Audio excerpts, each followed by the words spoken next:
Welcome back to the channel, everyone, and thank you for being here today, where we dive deep into the hidden stories behind everyday coins that most people overlook, because today's story is one of those unbelievable coin tales that sounds like fiction, but is rooted in real numismatic possibilities, as we explore how an ordinary-looking 1972 1-cent United States coin could theoretically be valued at an astonishing $37 million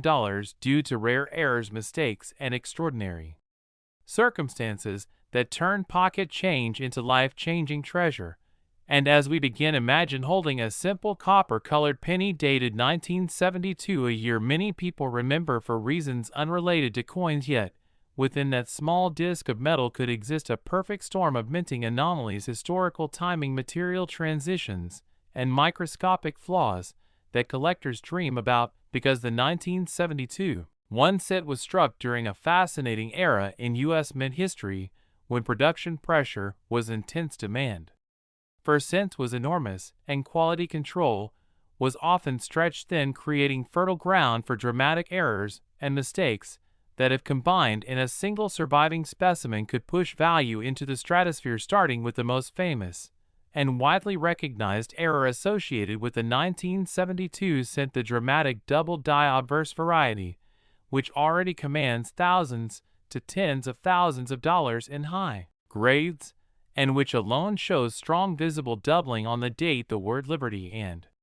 the motto "In God We Trust" caused not by damage, but by a misalignment during the die creation process, when the hub impressed the design more than once at slightly different angles, resulting in a die that struck coins with double design elements. And while common double dies exist, the 1972 double die is legendary because of its strength and clarity. And now imagine taking that already famous error and combining it with additional rare mistakes, such as being struck on the wrong planchet. For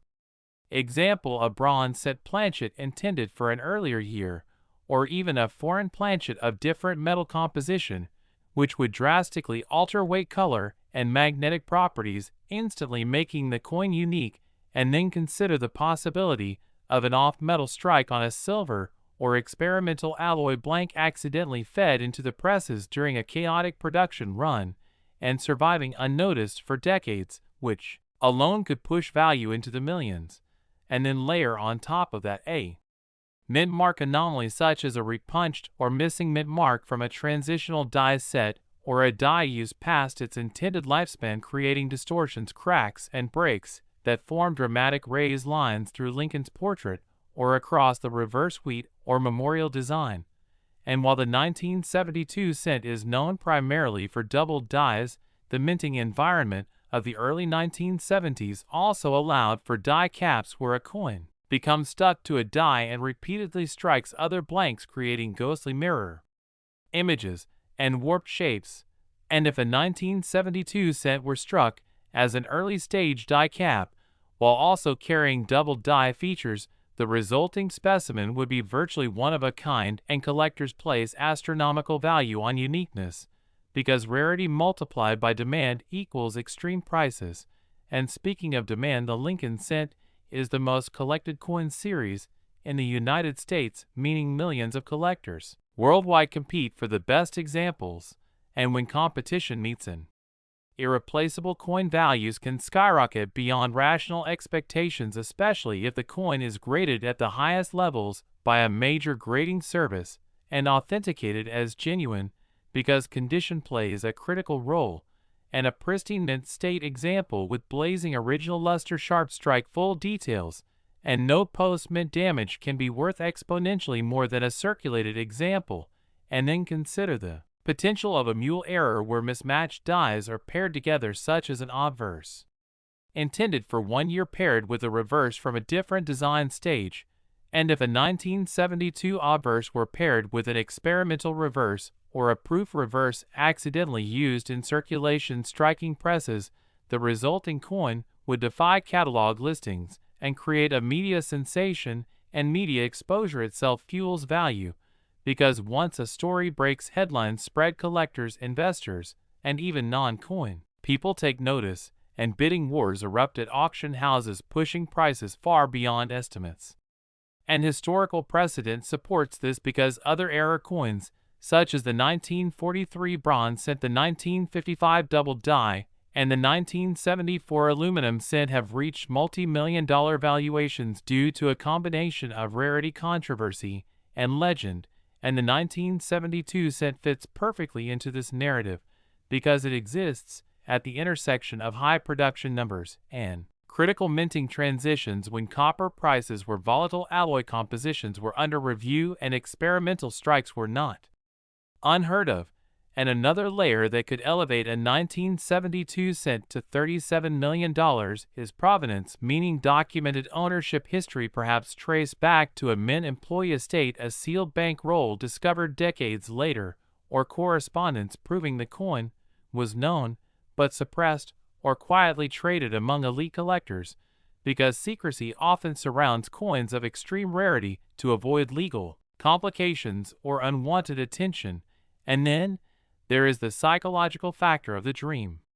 coin, the idea that something so small and common could be worth more than luxury homes, supercars, and private islands, which captures public imagination and drives speculative interest and speculation, while risky still influences auction results because wealthy collectors often pay premiums to secure bragging rights and legacy pieces. And imagine a scenario where a 1972 cent exhibits a strong double die obverse is struck on a silver planchet, weighs significantly more than normal, shows a dramatic off-center strike, retains full date and design, displays deep mirrored proof-like surfaces despite being a circulation strike, carries die cracks indicating late-stage use, and is graded mint state 68 or higher with full red designation and verified metallurgical analysis proving its composition is undocumented in any mint records. Such a coin would instantly rewrite price guides and numismatic textbooks and become the crown jewel of Lincoln cent collecting, and museums might attempt acquisition. Private collectors would compete aggressively, and auction houses would promote it as the find of the century, and values at that level are not purely about metal or errors anymore. They are about story, legacy, uniqueness, and the human obsession with rarity and discovery. And that is why even today people continue to check their change rolls, old jars, and inherited collections, because the possibility, however small, still exists that somewhere unnoticed lies a coin like this waiting to be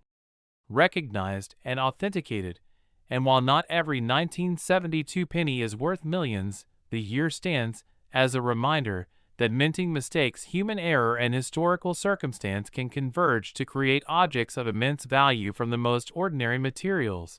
And that is what makes coin collecting endlessly fascinating, because history hides in plain sight, and sometimes $37 million can begin with a single cent tucked away in a drawer, forgotten for decades, until the right eyes finally see it, and the right story finally gets told.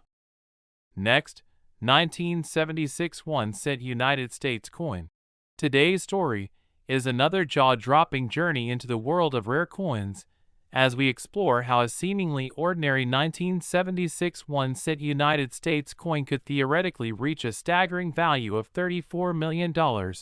because of rare errors, minting mistakes, historical coincidences, and extraordinary possibilities that turn everyday pocket change into a once-in-a-lifetime discovery. And as we begin, let yourself imagine the mid-1970s, a time of national celebration, economic uncertainty, rising metal prices, and unprecedented pressure on the United States Mint as the country prepared to mark its bicentennial era, which created a perfect storm for unusual minting conditions. Because while most people associate 1976 with special quarters, halves, and dollars, many overlook the humble 1 cent coin quietly produced in massive numbers. Yet behind the scenes, alloy experimentation, die fatigue, overworked presses, and human oversight opened the door for remarkable anomalies. And the 1976 cent exists at a critical crossroads in U.S. coinage history, when copper prices were soaring, prompting the mint to test alternatives and adjust production processes, while still relying on traditional bronze planchets composed primarily of copper with small amounts of zinc and tin. and when production volume meets experimentation, errors become inevitable, and one of the most powerful value drivers for a 1976 penny begins with the possibility of a transitional alloy error, such as a cent struck on an experimental planchet intended for later years, or on a foreign or wrong metal blank, which would immediately stand out by weight, color, and sound. And if a 1976 cent were struck on a planchet composed of aluminum, steel, or a copper-plated zinc composition prematurely introduced, it would represent a historical anomaly, because official transitions did not occur until the early 1980s, and such a coin surviving outside mint control would ignite enormous interest. And then consider the potential of a double die obverse or reverse error, where the hubbing process misaligned during die creation, producing strong doubling on the date, the word liberty, the motto "In God We Trust," or the memorial design on the reverse. And while minor double dies are common, dramatic examples are rare, and when combined with other errors, become exponentially more valuable. And now imagine that same 1976 double die set also exhibiting a dramatic off-center strike, perhaps 10 to 20% off, while still retaining a full readable date, because collectors prize off-center errors that maintain identifiable features, and this alone would multiply value. But the story does not stop there, because the 1970s were notorious for die deterioration caused by extended die usage, resulting in die cracks, cuts, and breaks, which manifest as raised blobs or lines of metal across the design. And if a 1976 cent showed a massive cut obscuring part of Lincoln's portrait or the memorial steps, it would signal a terminal die state rarely preserved in high grade, and die states tell a story of mechanical stress and failure, which fascinates advanced collectors. And then add the possibility of a blockage error, where a previously struck coin becomes stuck to a die and impresses its mirrored image onto another blank, resulting in a ghostly reverse design. And if such a blockage occurred early in the strike, while the coin retained strong details and was later released into circulation unnoticed, it would be considered a major mint error. And now combine that with proof-like surfaces perhaps caused by freshly polished dies used briefly in circulation, striking presses, creating mirror-like fields normally seen only on proof coins, and such surfaces dramatically elevate eye appeal and grading outcomes. And grading matters, because condition transforms rarity into record-breaking value, and a mint state 67 or higher red designation, example authenticated by a major grading service, carries a prestige multiplier that attracts elite buyers. And speaking of prestige, provenance plays a crucial role, because a 1976 cent discovered in an original sealed bank roll from the bicentennial era or traced back to a mint employee estate would carry documentary weight that reassures buyers and adds mystique, and mystique sells, because collectors are not just buying metal, they are buying stories. And imagine the narrative of a coin struck during America's 200th birthday, quietly escaping the mint, with features never intended for public release, and remaining hidden for decades until rediscovered in pristine condition. And such stories fuel media attention, which in turn fuels value, because when mainstream outlets cover a coin discovery, demand explodes beyond the traditional numismatic community, bringing in investors and high net worth individuals who see rare coins as portable historical assets. And history shows us this pattern repeatedly, as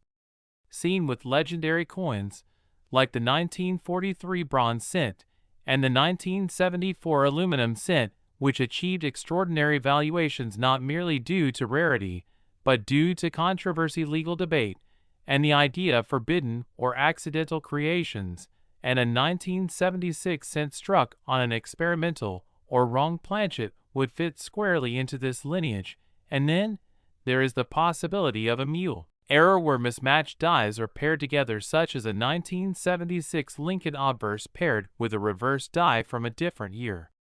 or even a proof reverse accidentally installed on a circulation press. And such mismatches defy cataloging conventions, making them unique by definition. And uniqueness is the holy grail of collecting, because once uniqueness is established, price ceilings disappear, and bidding becomes emotional rather than logical, and emotion drives auctions to astonishing heights.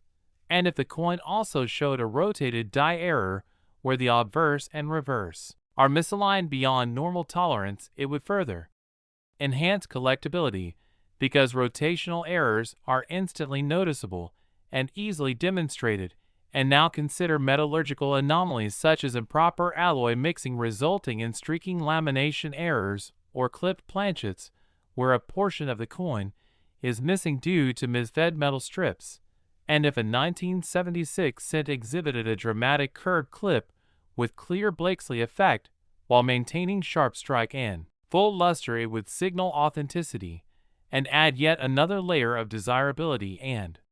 when multiple major errors coexist on a single coin, collectors refer to it as a compound error, and compound errors are exponentially rarer than single errors because multiple failures must occur sequentially without detection.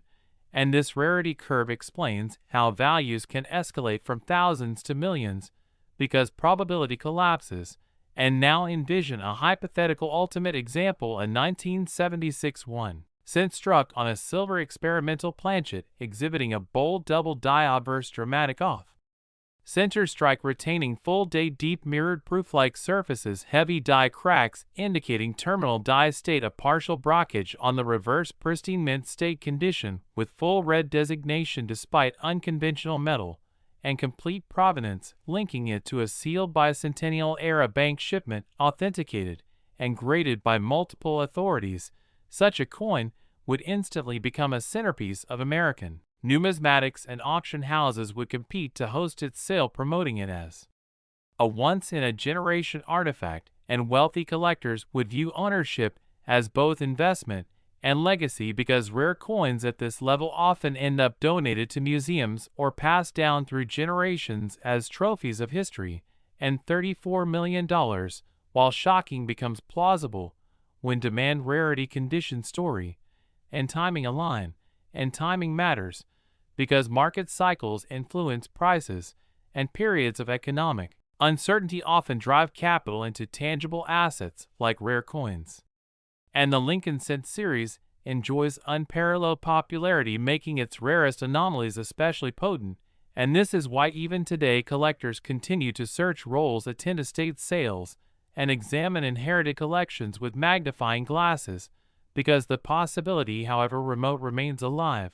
And the 1976 cent stands as a symbol of that possibility, a reminder that national milestones, industrial pressure, and human imperfection can combine to create objects of extraordinary value from the most ordinary materials. And that is the magic of numismatics, where history hides in plain sight, and where a single penny struck during America's bicentennial could one day redefine what a cent is truly worth.